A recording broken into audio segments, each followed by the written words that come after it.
Oke. Halo semuanya, pada kesempatan kali ini kita akan bahas mengenai bumi dan atmosfernya. PPT kali ini adalah hasil em, beberapa sumber, yaitu dari Meteorology Today dan PPT dari Pak Zadrak El Dupe. Oke, yang pertama adalah atmosfer. Teman-teman harus tahu terlebih dahulu apa yang dimaksud dengan atmosfer. Jadi, atmosfer itu adalah selimut udara yang menyelimuti bumi dan berfungsi sebagai pelindung bumi. Kalau misalkan kalian lihat pada ilustrasi yang ada, jadi di sebelah kiri, ini, bagian sini. Jadi,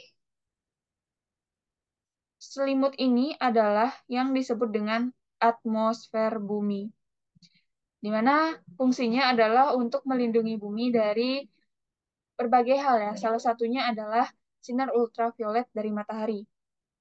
Nah, atmosfer yang menyelimuti kita itu terdiri dari miliaran molekul udara dengan berbagai komposisinya.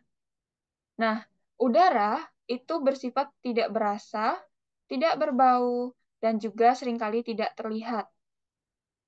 Jadi udara sebenarnya bisa terlihat ketika udara tersebut mungkin berwarna karena sudah tercemari oleh polutan ya teman-teman.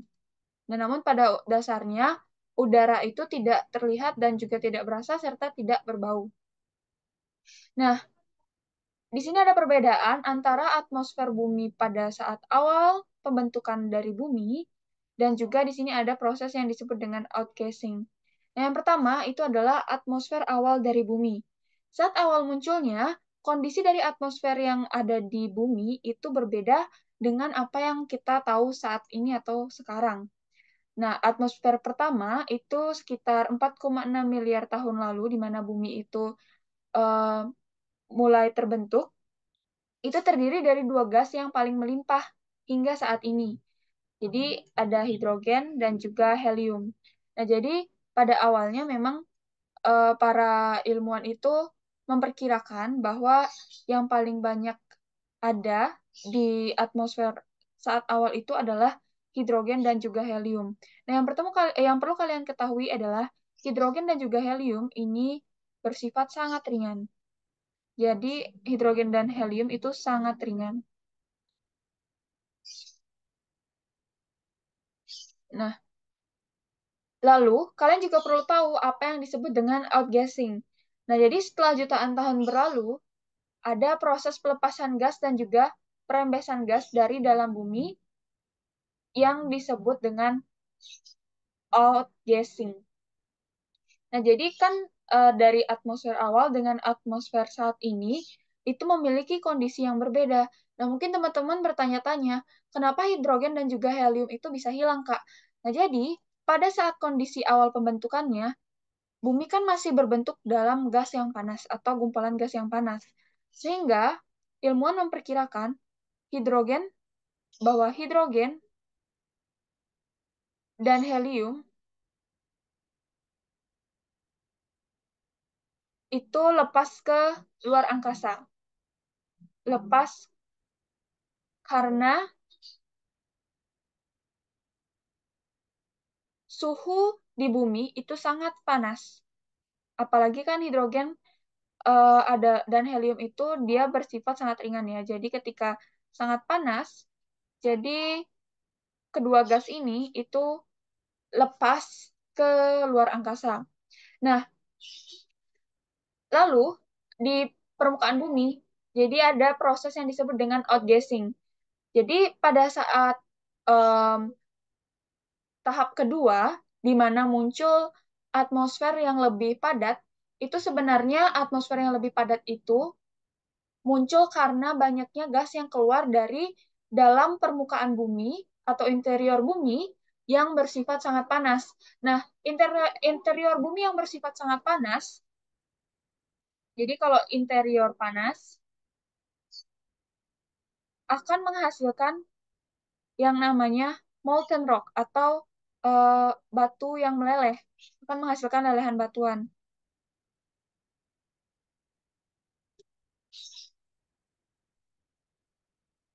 Nah, lelehan batuan ini itu dikeluarkan dari proses erupsi gunung api. Erupsi gunung api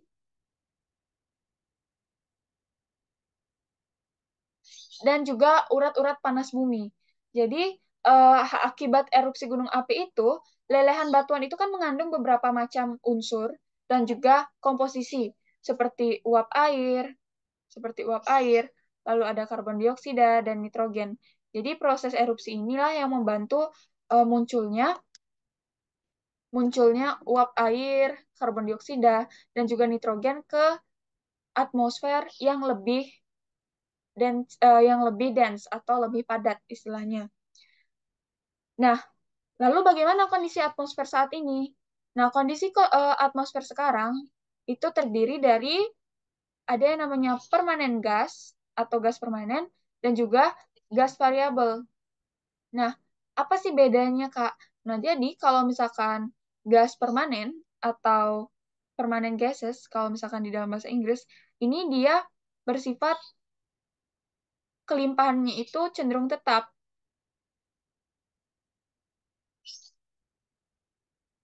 Kelimpahan tetap di atmosfer ya.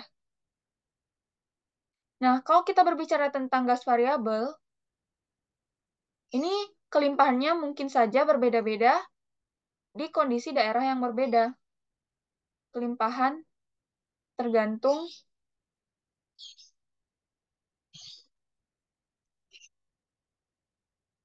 kondisi tertentu. Maksudnya gimana, Kak? Nah, oke. Yang perlu kalian ingat di sini, di atmosfer saat ini itu paling banyak mengandung gas yang disebut nitrogen.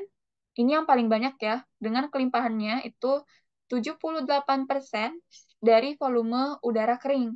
Nah, lalu yang kedua itu ada oksigen. Ini biasa dibulatkan menjadi 21%. Lalu ada argon,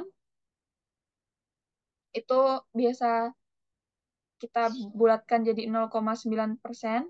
Dan juga ada gas-gas lainnya. Ini ya, ada neon, helium, hidrogen, xenon. Dimana kelimpahannya itu sangat kecil jika dibandingkan dengan ketiga unsur yang paling banyak atau melimpah ini. Nah, jadi ini perlu kalian ingat karena sering banget keluar di beberapa soal. Lalu, yang kedua itu ada yang namanya gas variabel. Nah, gas variabel ini contohnya adalah water vapor atau ini uap air ya. Nah, ini kalian bisa lihat dari persentasenya itu adalah 0 sampai 4%. Nah, maksudnya gimana, Kak? Nah, kalau misalkan kalian um, pernah dengar, jadi uap air itu kan kalau misalkan dia di daerah yang tropis, misalkan kita tulis di sini aja. Uap air di daerah yang tropis, berarti kan kondisi di daerah tropis itu adalah lembab. Maka dia adalah lembab. Nah, ketika suatu daerah itu lembab, berarti kan kandungan uap airnya itu bisa dikatakan cukup banyak ya. Uap air cukup banyak. Apalagi di daerah tropis, itu cukup banyak terjadi penguapan. Nah, lain halnya di daerah seperti di daerah Arktik misalkan.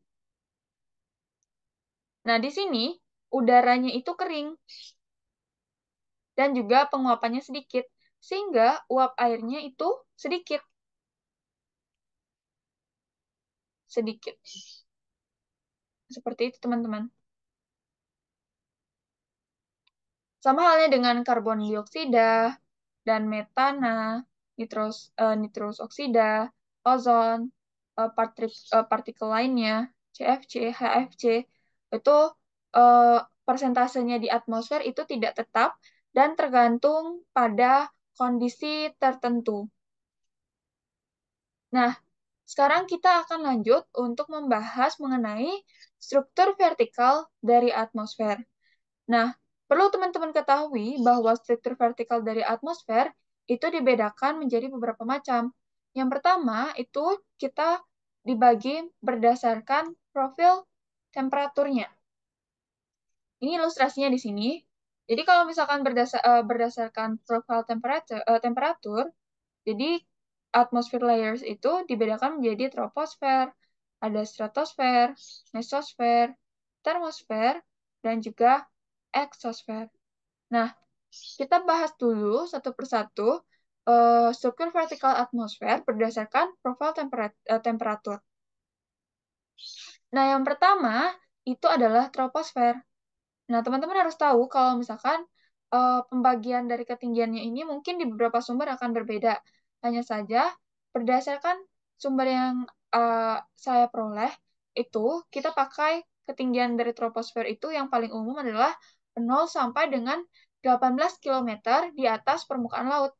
Jadi DPL itu artinya di atas permukaan laut.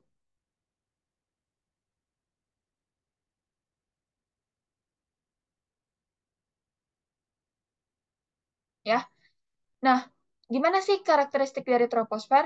Nah, yang penting teman-teman tahu, jadi di troposfer ini merupakan bagian dari atmosfer yang paling dekat dengan bumi. Jadi yang udara yang kita tempati saat ini, udara yang paling dekat dengan kita, itu bagiannya disebut dengan troposfer. Jadi di troposfer ini itu terjadi fenomena cuaca seperti angin, hujan, petir, dan juga pelangi. Nah, teman-teman juga harus tahu kalau misalkan ketinggian dari troposfer itu bervariasi. Jadi, misalkan nih, ini bawah bumi. Jadi di daerah antara, misalkan ini ekuator ya, ini garis ekuator. Jadi ketinggian troposfer antara bagian kutub bumi dan juga di sini itu berbeda. Ini kutub dan ini di daerah ekuator itu berbeda. Nah, ketebalan lapisan di ekuator adalah sekitar 18 km di atas permukaan laut. Sedangkan di daerah kutub itu hanya 8 km di atas permukaan laut. Nah, lalu yang ketiga, troposfer ini merupakan tempat di mana 80% massa atmosfer berada. Jadi, paling 80% dari massa atmosfer itu ada di troposfer. Nah, setelahnya terjadi gradien termometrik, yaitu penurunan suhu 0,6 derajat Celcius setiap kenaikan 100 meter. Jadi, maksudnya itu adalah di troposfer ini, ketika ketinggiannya itu naik 100 meter, maka suhunya itu akan berkurang 0,6 derajat Celcius. Jadi, kalau misalkan dia 200 meter, maka suhunya akan berkurang 0,12 derajat Celcius, dan seterusnya. Lalu, suhu teratas di troposfer itu adalah negatif 60 derajat Celcius. Sedangkan pada permukaan laut, tepatnya di daerah tropis, itu suhunya adalah sekitar 27 derajat Celcius. Nah, jadi di bagian lalu yang terakhir itu adalah lapisan tropopause. Nah, lapisan tropopause ini apa? Jadi kalau misalkan teman-teman belum pernah dengar, di antara lapisan atmosfer, ini misalkan lapisan atmosfer, itu ada batas. Batasnya itu kalau antara troposfer dan stratosfer disebut dengan tropopause. Gitu. Lalu, yang kedua ada yang namanya stratosfer. Nah, stratosfer ini merupakan lapisan kedua dari atmosfer yang paling dekat dengan bumi, di mana ketinggiannya itu antara 18 sampai 60 km di atas permukaan laut. Nah, yang penting teman-teman ketahui bahwa di lapisan stratosfer ini terdapat lapisan ozon, dan itu biasanya konsentrasinya pada ketinggian 35 km di atas permukaan laut. Teman-teman juga harus mengingat kalau misalkan lapisan ozon ini sangat penting karena lapisan ozon ini bermanfaat untuk melindungi bumi dari pancaran sinar ultraviolet matahari. Jadi kalau misalkan nggak ada lapisan ozon ini, kita semua akan terpapar bahaya sinar ultraviolet dari sinar matahari. Nah, lalu terdapat lapisan isotermal yang memiliki suhu sekitar 60 derajat Celcius. Jadi maksud dari lapisan isotermal ini adalah lapisan yang memiliki suhu yang sama. Suhu yang sama, yaitu sekitar 60 derajat Celcius. Jadi, kalau di stratosfer itu, yang ketiga ciri-cirinya adalah temperatur bertambah dengan ketinggian pada musim panas. Nah, jadi kalau tadi di troposfer, semakin naik, dia suhunya akan semakin menurun atau semakin dingin. Sedangkan di stratosfer ini kebalikannya. Jadi, setiap bertambahnya ketinggian, maka temperaturnya itu akan bertambah. Kenapa gitu, Kak? Nah, jadi, misalkan nih, ini bumi, lalu ini adalah matahari. Misalkan ini adalah lapisan stratosfer. Jadi, uh, sinar matahari itu kan terperangkap atau terhalang terhalang untuk langsung sampai ke bumi karena ada yang namanya lapisan ozon. Karena ada lapisan ozon. Nah, lapisan ozon ini berperan untuk menghalau kan. Jadi karena yang bagian stratosfer yang bagian atas itu langsung menerima sinar ultraviolet dari matahari, maka akan semakin panas. Jadi yang paling panas itu adalah di bagian puncak. Jadi karena karena sinar ultraviolet dari matahari itu sudah terhalang untuk tembus ke bumi itu dari bagian puncak, maka di bagian puncak akan paling panas, lalu disusul dengan suhu yang menurun atau semakin dingin pada lapisan yang ada di bawahnya. Jadi semakin ke atas dia akan semakin panas. Nah, yang perlu teman-teman tahu lagi, di stratosfer ini pesawat jet terbang. Jadi stratosfer ini biasanya tempat pesawat jet terbang. Dan sama seperti troposfer, di atas dari stratosfer juga terdapat lapisan batas yang disebut dengan stratopause, yaitu lapisan antara stratosfer dan juga mesosfer. Oke, lalu lapisan dari atmosfer yang ketiga berdasarkan profil temperatur itu adalah mesosfer. Jadi mesosfer ini berada pada ketinggian 60 sampai 80 km di atas permukaan laut. Nah, bagaimana ciri-cirinya? Jadi, di mesosfer, udara bercampur secara relatif dan suhu menurun dengan ketinggian. Balik lagi seperti di troposfer. Jadi, suhunya menurun seiring dengan bertambahnya ketinggian. Nah, informasi penting lainnya adalah di mesosfer ini merupakan lapisan paling dingin di antara atmosfer-atmosfer lainnya. Karena untuk di puncak mesosfer sendiri, suhunya bisa mencapai negatif 90 derajat Celcius. Dan yang perlu teman-teman ketahui, mesosfer ini juga sangat berperan penting, karena pada lapisan mesosfer ini, meteor akan terbakar ketika memasuki atmosfer bumi. Dan juga sama seperti troposfer dan stratosfer, di atas mesosfer terdapat lapisan batas antara mesosfer dan juga termosfer yang disebut dengan mesopause. Jadi ini mesopause.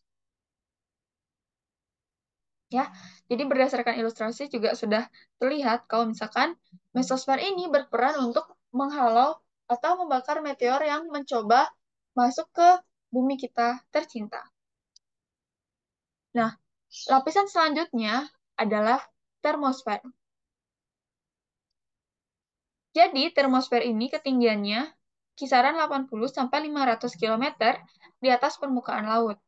Jadi, termosfer ini gimana sih ciri-cirinya? Nah, yang pertama, termosfer merupakan lapisan yang terekspos secara langsung terhadap radiasi matahari. Jadi, lapisan ini merupakan lapisan yang langsung dipanasi oleh matahari. Udara di termosfer ini sangat tipis, sehingga penambahan energinya kecil dan menyebabkan peningkatan suhu secara signifikan. Nah, suhu di termosfer sangat bergantung pada aktivitas matahari. Jadi suhunya itu bisa mencapai 1.500 derajat Celcius atau lebih. Nah, temperatur di termosfer ini nggak bisa kita ukur secara langsung, teman-teman. Tapi kita menggunakan cara untuk mengukur tekanan atmosfer terhadap satelit dan menghitung suhu dari persamaan gas ideal. Oke, untuk termosfer bumi sendiri itu juga mencakup wilayah yang disebut dengan ionosfer. Ionosfer itu apa, Kak? Jadi nanti ionosfer akan kita bahas di bagian selanjutnya.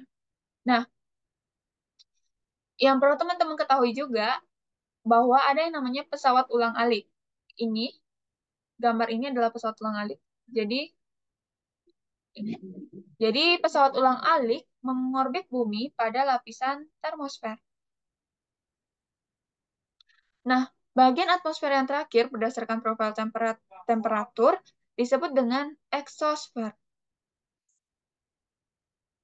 Nah, jadi pada eksosfer ini itu adalah dengan ketinggian di atas 500 km di atas permukaan laut. Nah, bagaimana ciri-ciri dari eksosfer? Yang pertama, terjadi gerakan atom-atom secara tidak beraturan. Lalu lapisan ini adalah lapisan paling panas karena paling dekat dengan matahari dan juga langsung terekspos dengan sinar matahari langsung. Dan satelit diluncurkan pada lapisan ini. Jadi informasi yang perlu kalian ingat adalah eksosfer ini merupakan lapisan terpanas dan satelit diluncurkan pada lapisan ini. Oke, selain dibedakan dari profil temperaturnya, struktur vertikal atmosfer juga dibedakan berdasarkan properties elektriknya. Nah, berdasarkan properties elektrik, struktur vertikal atmosfer ada yang disebut dengan ionosfer. Nah, apa sih ionosfer itu? Jadi, yang pertama, ionosfer merupakan daerah di atmosfer atas yang mengalami elektrifikasi sehingga mengandung sejumlah besar konsentrasi ion dan elektron bebas. Yang kedua, partikel bermuatan bisa karena kehilangan elektron atau mendapatkan elektron. Ionosfer ini sangat penting dalam proses penjalaran gelombang radio. Oke? Nah, jadi lapisan dari ionosfer ini terdiri dari 3 lapisan, yaitu lapisan D, E, dan juga lapisan F. Nah, lapisan D ini hanya ada pada siang hari dan menyerap gelombang radio AM. Lalu di ionosfer ini kalian harus tahu bahwa aurora borealis dan juga aurora australis itu terjadi karena adanya elektrifikasi di ionosfer ini. Jadi ini adalah ilustrasinya. Nah, jadi lapisan D layer atau lapisan lapisan D layer itu hanya ada pada siang hari. Ketika malam hari, D layer ini akan menghilang.